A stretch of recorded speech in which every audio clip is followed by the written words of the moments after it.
नमस्कार प्यारे दोस्तों, एक बार फिर आपके लिए लेके आ गए हैं एक बहुत ही हेल्पफुल वीडियो। और आज का हमारा टॉपिक है स्पोर्ट्स मेडिसिन। और सिर्फ वही क्वेश्चंस हम आपके लिए लेके आए हैं जो कि एग्जाम पॉइंट ऑफ व्यू से आपके लिए इम्पोर्टेंट है। और इन क्वेश्चंस को आप नोट डाउन कर लीजिए, रिवाइज करते रहिए और अपनी प्रिपरेशन करते रहिए। ओके फ्रेंड्स, तो देखिए मैं हूँ आपकी होस्ट डॉक्टर सीमा तिवारी और एक बार फिर आपके लिए लेके आ गई हूँ एक इम्पॉर्टेंट टॉपिक पे इम्पॉर्टेंट वीडियो। और स्पोर्ट्स मेडिसिन टॉपिक पे कुछ वीडियोस एमसीक्यू की जो वीडियोस हैं वो हमने ऑलरेडी अपने चैनल में अपलोड कर दी हैं। आप स्पोर्ट्स मेडिसिन प्लेलिस्ट में जाके एमसीक्यू सीरीज वाली स्पोर्ट्स मेडिसिन टॉपिक की वीडियो को देखना बिल्कुल ना भूलें। तो शुरू करते हैं एग्जाम पॉइंट नंबर 1 से कि स्पोर्ट्स मेडिसिन नामक शब्द कब आया। तो 1928 शीतकालीन ओलंपिक्स में जो है स्पोर्ट्स मेडिसिन नामक शब्द आया। नेक्स्ट, FIMS का फुल फॉर्म क्या होता है।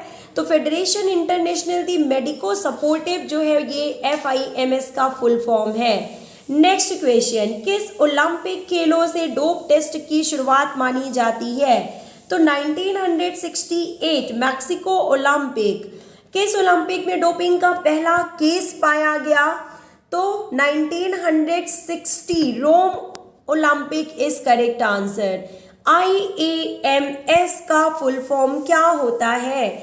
Indian association sports medicine.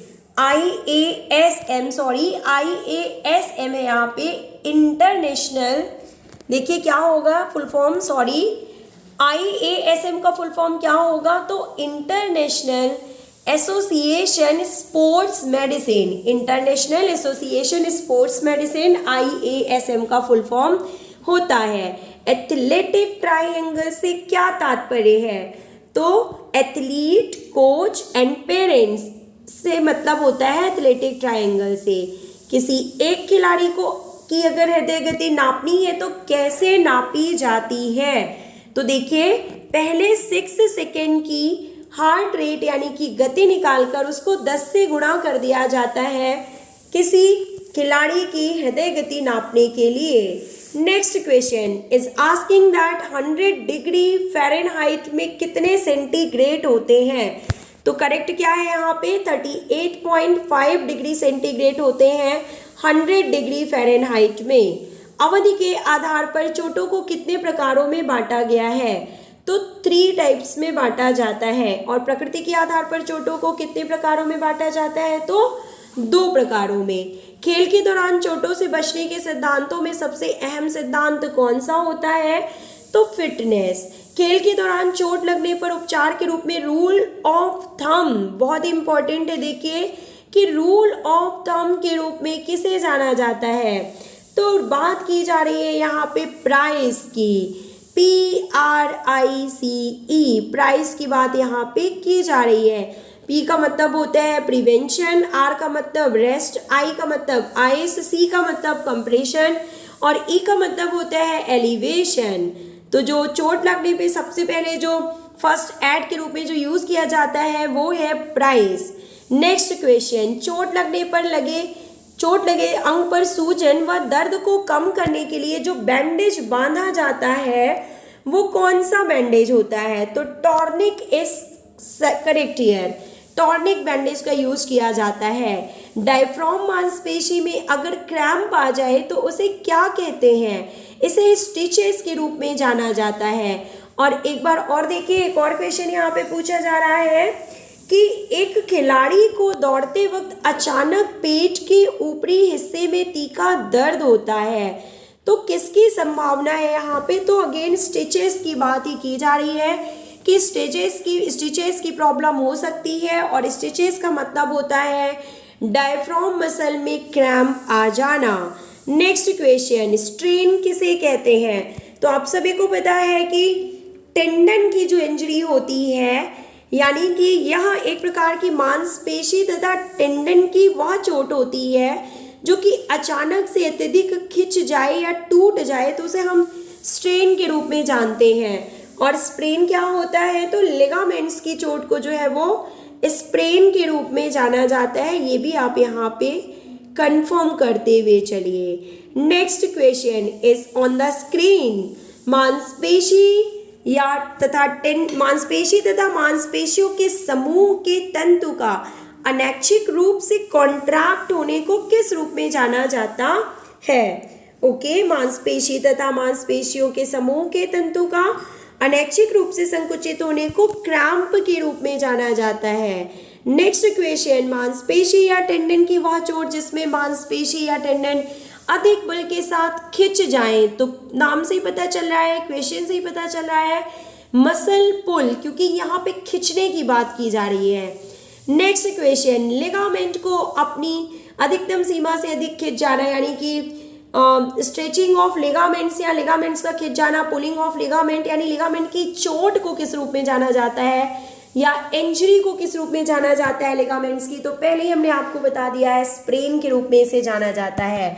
Next, tendon के फाइबर्स के अचानक से खिंच जाने के कारण उसमें सूजन आ जाए तो उसे क्या कहते हैं? इसे टेंडिनाइटिस के नाम से जाना जाता है। नेक्स्ट क्वेश्चन, खेल के दौरान किसी से टकरा जाने पर या किसी उपकरण के जोर के प्रहार से मांसपेशी में सूजन तथा रक्त के जम जाने को क्या कहते हैं? तो इसे गुम्मड़ या कॉन्ट्यूजन के रूप में जाना जाता है। नेक्स्ट, जोड़ की वह चोट जिसमें कोई हड्डी जॉइंट के पूर्व स्थिति से अलग हो जाए, यानी कि अपनी स्थिति से अलग हो जाए, अपनी लोकेशन से हट जाए, तो उसे डिसलोकेशन के रूप में जाना जाता है। नेक्स्ट क्वेश्चन, जॉइंट के साइनोवियल नामक फ्लूइड यानी कि तरल पदार्थ भरे स्थान के पास अगर स्वेलिंग आ जाए, सूजन आ जाए, तो उसे क्या कहते हैं? तो उसे साइनोवाइटिस के नाम से जाना जाता है।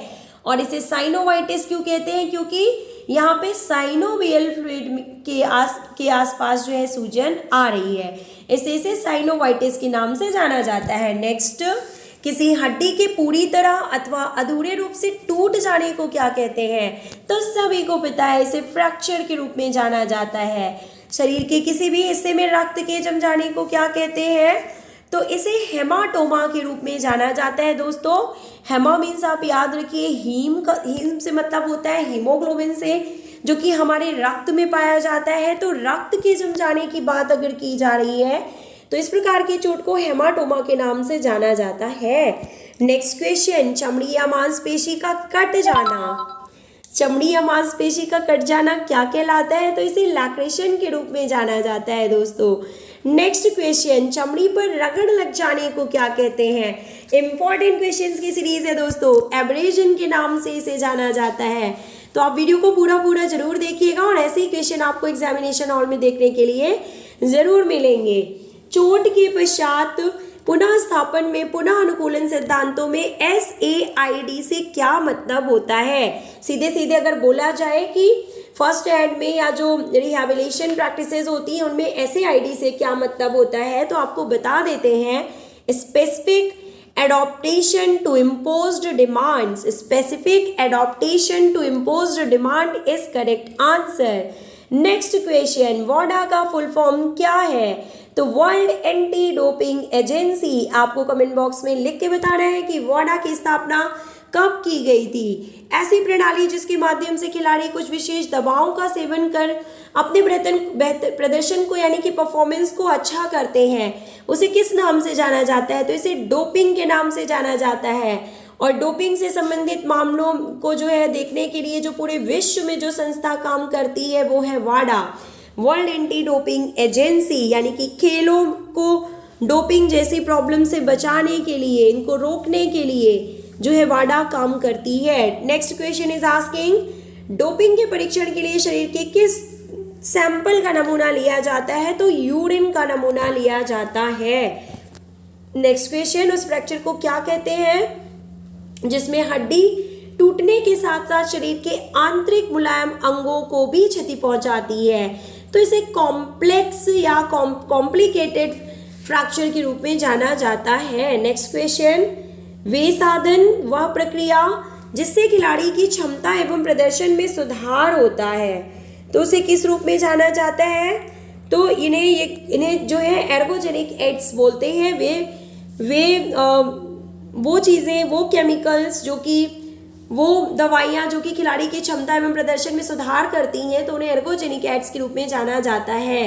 वह कौन सा अस्थिभंग होता है जिसमें हड्डी मुड़ जाती है तो इसे ग्रीन स्टिक फ्रैक्चर कहते हैं। क्यों?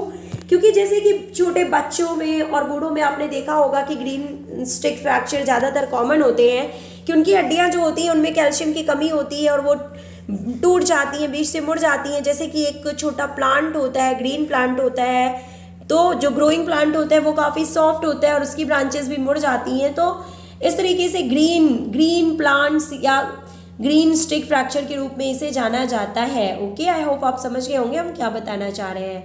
नेक्स्ट, वह कौन सा अस्थिभंग है जिसमें खोपड़ी की हड्डी टूटकर अंदर घुस जाती है?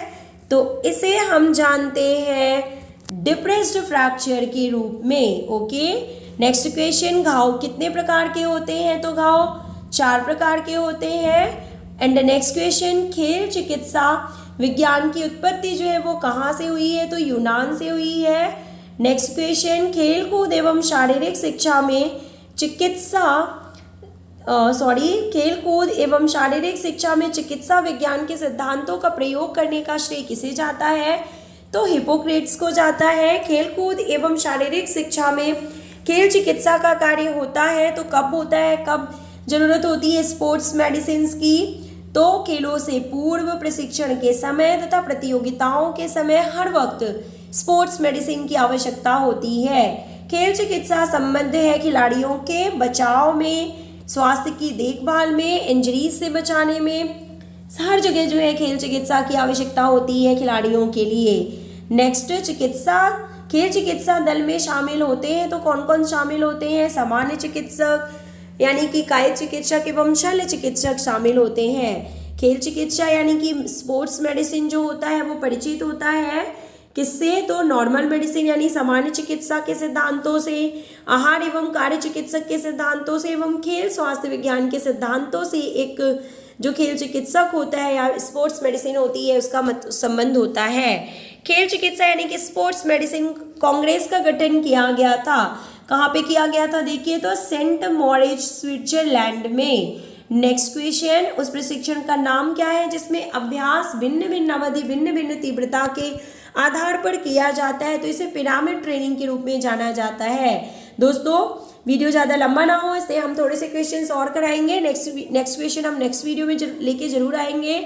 उस प्रशिक्षण को क्या कहते हैं जिसमें उच्च तीव्रता के बराबर या प्रतियोगिता के स्तर के बराबर स्ट्रेस दिया जाता है? तो इसे टेम्पोल ऑफ ट्रेनिंग के रूप में जाना जाता है। नेक्स्ट क्वेश्चन, पिरामिड ट्रेनिंग को शुरू करने का श्रेय देश के लंबी दूरी के धावकों को जाता है? किस देश के लंबी दूरी के धावकों को जाता है? तो रसिया यानी रूस के लंबी दूरी के धावकों के द्वारा पिरामिड ट्रेनिंग की शुरुआत की गई थी। Next question, continuous relay training तकनीक को दूसरे किस नाम से जाना जाता है? तो इसे पैरालफ ट्रेनिंग के रूप में जाना जाता है। उस प्रशिक्षण को क्या कहते हैं जिसमें अधिकतम ताप पर ट्रेनिंग दी जाती है? तो ताप मतलब हीट पर और इसका मतलब होता है हीट ट्रेनिंग।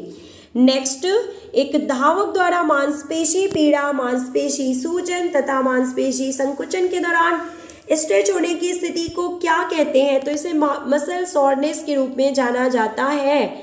नेक्स्ट क्वेश्चन, मांसपेशी में एक अधिकतम सीमा से भी अधिक तनाव आ जाए तो या खिंच जाए तो उसे हम क्या कहेंगे? तो इसे मसल पुल कहेंगे। और लास्ट क्वेश्चन आपके सामने है, देखिए स्क्रीन पे, कि कोहनी का हड्डी से जुड़ी मांसपेशियों में अत्यधिक स्ट्रेच आ जाए या ओवर यूज के कारण ऐसा हो कि कोहनी का यानी कि एल्बो का बोन से जुड़ी मसल्स में जो है, बोन से जुड़ी हुई मसल्स है, कोहनी के पास की जो मसल्स है उनमें ज़्यादा स्ट्रेच आ जाए तो इस चोट को क्या कहेंगे? तो इसे टेनिस एल्बो के रूप में जाना जाता है। ओके, तो दोस्तों ऐसे ही इंपॉर्टेंट क्वेश्चंस की सीरीज आगे भी हम आपके लिए लेके आते रहेंगे। वीडियो अच्छा लगा हो तो लाइक जरूर कीजिएगा। मिलते हैं नेक्स्ट वीडियो में। Till then take care, good bye.